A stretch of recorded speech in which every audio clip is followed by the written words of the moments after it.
আসসালামু আলাইকুম।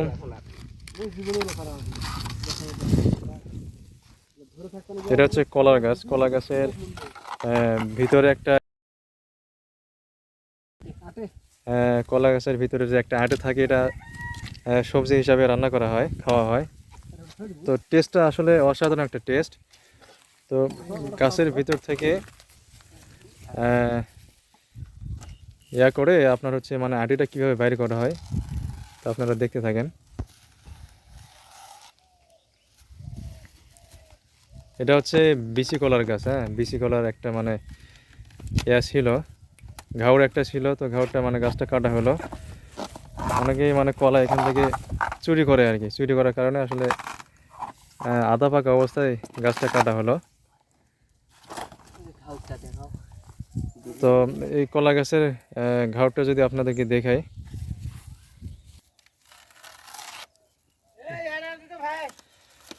তো এটা হচ্ছে কলা গাছের কাঁদি। এটা মানে বিচি কলা। এটা হলো বিচি কলা আর এটা হচ্ছে গাছ।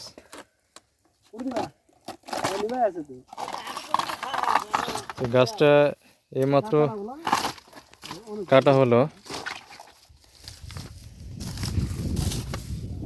তো গাছের ভিতরে যে আটিয়া থাকে, আটে থাকে, আটিটা কিন্তু সবজি হিসাবে অনেক টেস্ট, খুবই ভালো লাগে। আসলে দামে সস্তা অনেক। হাটে বাজারে আসলে 5 টাকা হলে একটা মোটামুটি আটে পাওয়া যায়।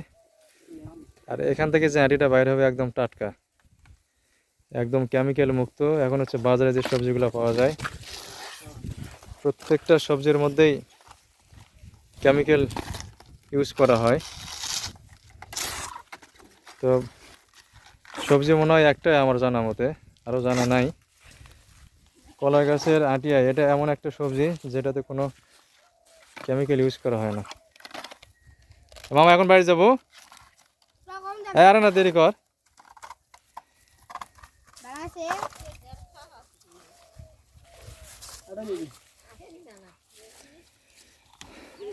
তো এটা হচ্ছে কলা গাছের আটিয়া, প্রায় বাইর হয়ে গেছে। আরেকটু আছে, আরেকটু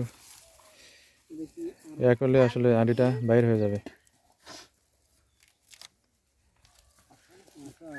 কলা চুরি করে খাতো চোরেরা, বাগানের কলা খাতো না।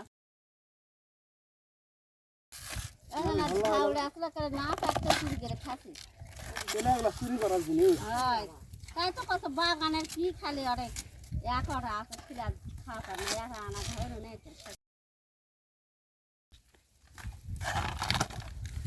নিমনের বলে দুটো চুরি করেছে।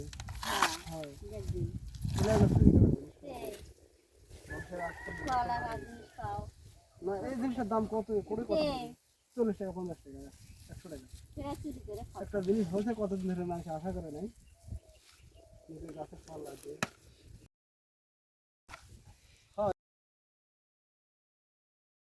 আশা করে তুই আশা করে কাজ দিয়েছি এতদিন ধরে। এখন এই জিনিসটা ইয়া করো, মাঝখান থেকে কেটে দেন না। কে মাঝখান থেকে কেটে দাও। কাটিস না, কারণ এটা তো 2-1 দিন ফ্রিও খান তাহলে ওইরকমই থাক। ভিতরে ওই পুরো মেলাগুলো এখনো 4-5টা ফল বাসা। যখন খাবেন তখন বের করেন পরে। এখন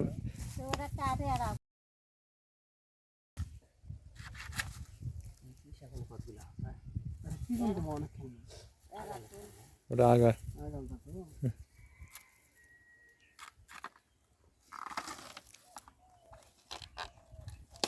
দেখে তো মনে হচ্ছে অনেক মোটা হয়েছে তাই।